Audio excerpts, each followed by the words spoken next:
From the opinion pages of the Wall Street Journal, this is Potomac Watch. President Trump's second-term trade wars begin as the White House orders 25% tariffs on Canada and Mexico and another 10% on China, while all three countries vow retaliation. Welcome, I'm Kyle Peterson with the Wall Street Journal. We're joined today by my colleagues, columnists Kim Strassel and Alicia Finley. After a 30-day reprieve, President Trump, the self-described tariff man, said Monday that there was no room left for delay in his plans to remake global trade. Here he is on Monday speaking to reporters at the White House. Tariffs, 25% on Canada and 25% on Mexico, and that'll start. So they're going to have a tariff. So what they have to do is build their car plants, frankly, and other things in the United States, in which case they have no tariffs. I would just say this to people in Canada or Mexico, if they're going to build car plants, the people that are doing them are much better off building here because we have the market. We're the market where they sell the most. And so I think it's going to be very exciting for the automobile companies. And after the U.S. followed through on Tuesday morning, here is the response from Canadian Prime Minister Justin Trudeau today. Canadians are reasonable and we are polite, but we will not back down from a fight. Not when our country and the well-being of everyone in it is at stake. At the moment, the U.S. tariffs came into effect in the early hours of this morning, and so did the Canadian response. Canada will be implementing 25% tariffs against $155 billion worth of American goods, starting with tariffs on $30 billion worth of goods immediately, and tariffs on the remaining $125 billion of American products in 21 days. Kim, I hope you're stocked up on maple syrup and avocados, though thankfully we're at least past the Super Bowl, which is peak guacamole season. But what is your reaction to this news that Trump has followed through on this long-promised threat and the likely economic effects that U.S. consumers might feel? Yeah, unfortunately, it's a lot more than just avocados. And that's why I think the important thing to look at is how the market is taking this. And the answer is not well at all. We've seen the major indexes fall. Right now, NASDAQ is in correction territory. The S&P 500 has erased all of its post-election gains.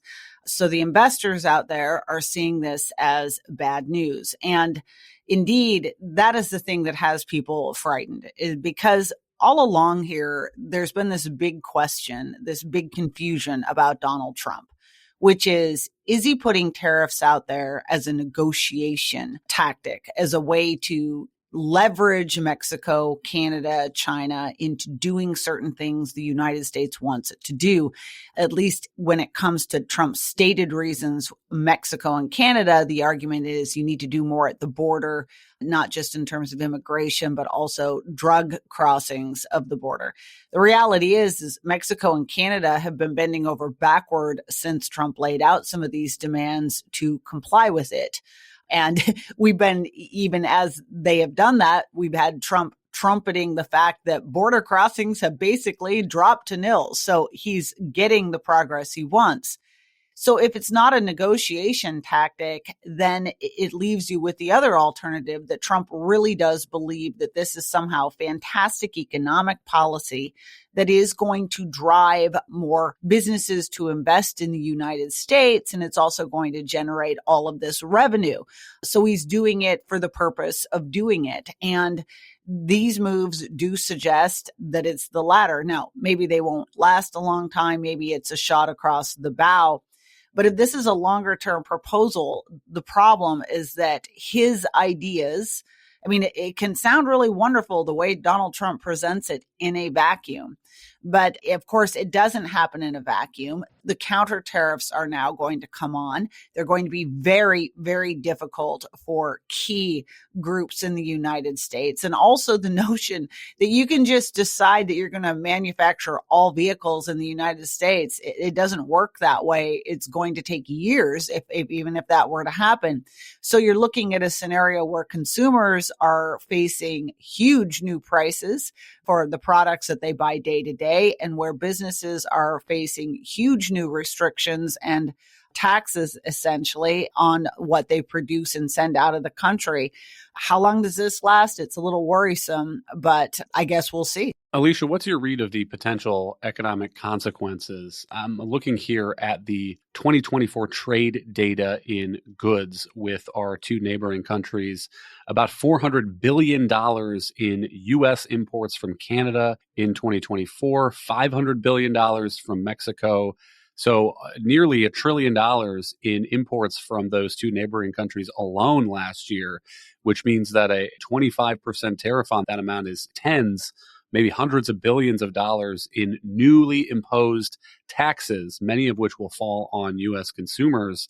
The export side of the ledger, about $350 billion in U.S. exports to Canada in 2024, similar $330 billion to Mexico. And notably also, these trading partners, I think, are being strategic in the way that they are choosing to retaliate. Some of the goods that China is now tariffing in response: chicken, wheat, corn, cotton. The Canadian list includes orange juice, peanut butter, wine. Alicia, the history of this from the first Trump term is that the trade retaliation was targeted at swing states, red states, districts that were won by the president. U.S. trading partners are smart that way in trying to impose the pain where they think that it will have the most political effect. Right. So you didn't mention the China tariffs, which is another 20%, by the way, in the U.S. So when you actually include all the Mexico, Canada, China, you're looking at close to $2 trillion worth of imports.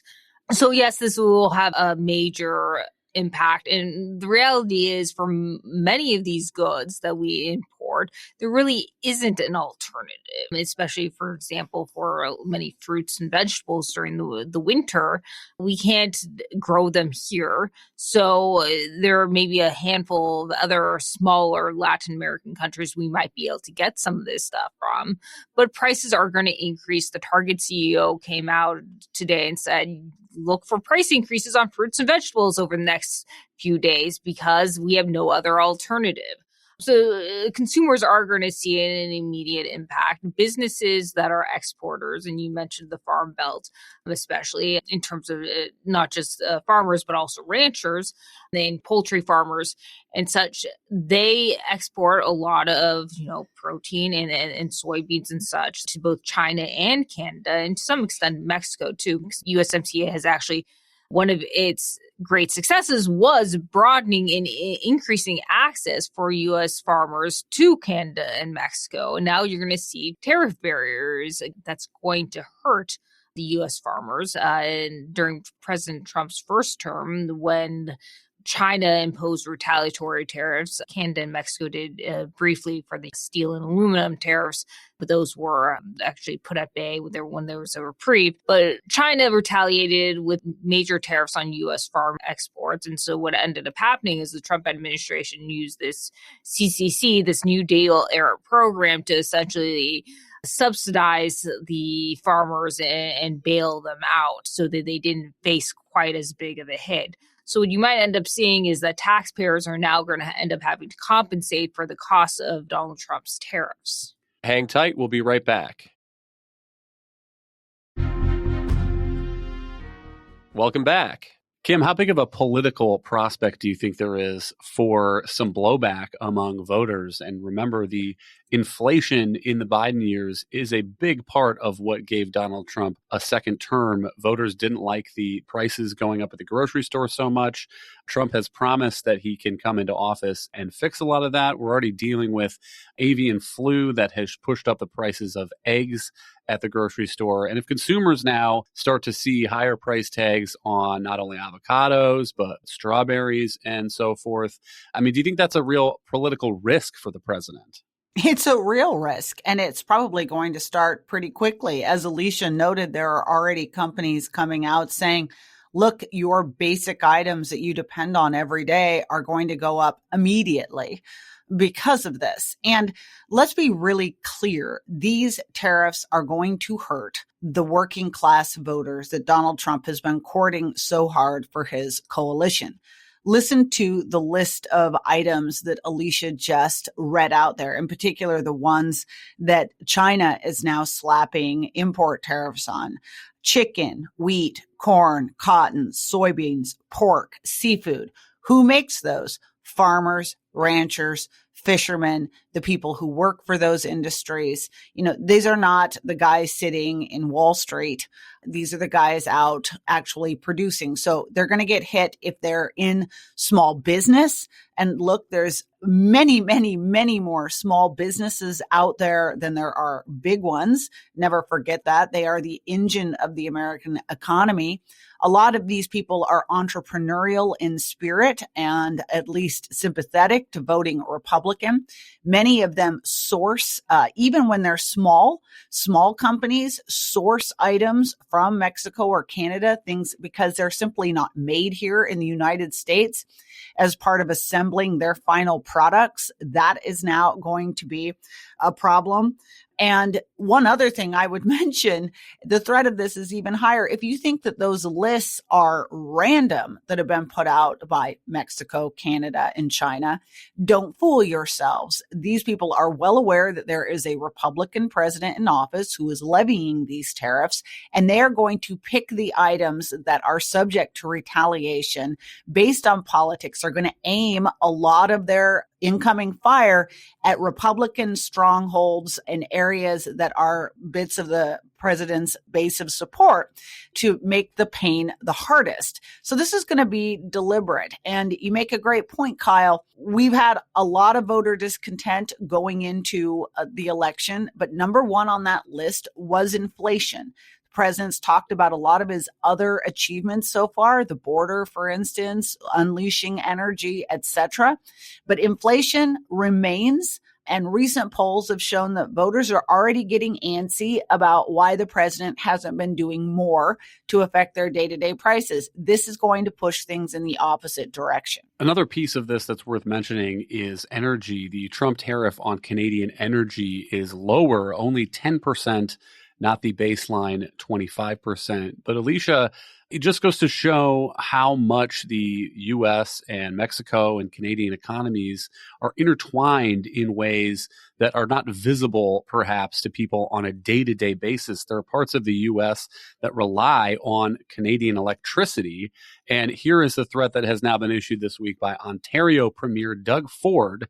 Listen to this. I will do everything, including cut off their energy, with a smile on my face. And I'm encouraging every other province to do the same. Quebec, Manitoba, BC, we all have to act in unison. Out east, they rely on our energy. They need to feel the pain. Alicia, what do you make of this energy portion? And also the similar story maybe on oil might come as a surprise to some listeners that the U.S. imports Canadian oil, since the U.S. is a large producer and even exporter of oil. But my understanding is that some of that has to do with the way that our refineries are set up to process heavy crude. And I'm seeing some suggestions now, Alicia, in the press that there may be increases in gasoline prices as a result of these tariffs. Right. So on the electricity point, New York especially, but also the Midwest power grid, or what's known as MISO, gets some power from Canada, hydropower, probably actually less during the winter than during the summer. But in 2023, the U.S. imported about 3.3 gigawatts hour on average. To put that in perspective, that's about half the electricity that New York City would use in any given day. So you will see likely a 10% increase in the rates, at least the wholesale rates that are factor into the electricity cost. It's actually not completely clear whether power generation is covered by the tariffs, because actually these are essentially atoms that go across the border, and oftentimes Canada exports power at a certain times of day, then we re-export it or power to Canada at other times of day. So how that all works out in terms of the tariffs, that actually hasn't been completely clarified, but it's expected that the U.S. consumers will eventually end up paying the 10% tariff on the power rates. You just heard that there's a threat to cut off hydropower exports to the U.S. That would actually could pose a threat of blackouts, not just a higher electricity prices if there was a freeze or cold snap, because Canada is so essential to balancing out the U.S. grid. To the point on the crude imports, that's exactly right. We are a net exporter of all oil and petroleum products, but we still have to import crude, or we still do import crude from Canada, both to feed our Gulf Coast refineries and those in the Midwest that produce refined products, gasoline, but also jet fuel and such, that feed the U.S. market, but some of which we also export. So what happens is the U.S. Gulf Coast refineries, which were built to, as you point out, to process heavy crudes, and that was actually heavy crudes from Venezuela. And that is actually the Trump administration during its first term tightened sanctions on Venezuela and its oil production and exports. That was offset by increasing imports from Canada. So the question is, well, what happens now? There's a news report today that the Trump administration is walking back the Biden's relaxations of sanctions. And so there really isn't a very readily available fuel source for those refiners besides Canadian crude. The U.S. shale, which is kind of a lighter, sweeter blend, doesn't do well. And so, as you say, their gasoline prices are probably going to go up a bit. And what you might also see is that other countries, our exports of refined products may actually decline. And in China, which has been building more refineries, and actually India too, they may have a slight cost advantage in terms of exporting.